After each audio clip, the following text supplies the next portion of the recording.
Écoutez, comme quelque chose évidemment de scandaleux, ce qui s'est passé, c'est qu'il y avait la préparation des fêtes de Tingyan, qui sont des fêtes très importantes, des fêtes bouddhistes, c'est le nouvel an bouddhiste, donc c'est très festif, c'est très joyeux, et en même temps, l'ouverture d'un bureau, comme vous l'avez dit, de la force de défense du peuple.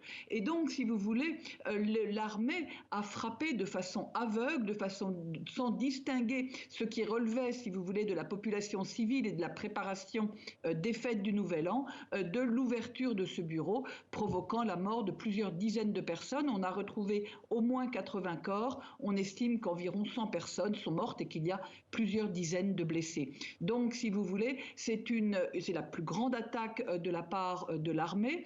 Ça montre qu'il y a un nouveau cran atteint dans cette guerre civile qui frappe le pays depuis 2021, depuis février 2021, c'est-à-dire depuis que la junte a pris le pouvoir. Qui peut stopper ou du moins freiner cette junte ? Écoutez, on est évidemment très inquiet. Il est évident que la junte bénéficie de soutien ferme et actif de la part et de la Chine et de la Russie, et que donc, dans cette configuration, elle jouit d'une vraie immunité. Évidemment qu'en ce moment, Moscou n'a pas vraiment ne va pas agir pour tenter de trouver une solution à cette situation de crise, qu'elle laisse les généraux birmans gérer cette situation toute seule.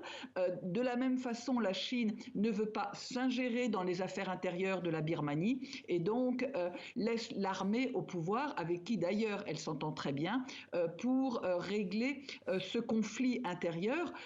Alors, à partir de ce moment-là, il est de la responsabilité de la communauté internationale de soutenir la force de défense du peuple, ou le NUG, qui est le gouvernement d'union nationale, qui est en exil. Évidemment, on se contente surtout de déclarations parce que dans cette géopolitique excessivement complexe, on n'a pas envie d'attiser, si vous voulez, de l'huile sur le feu.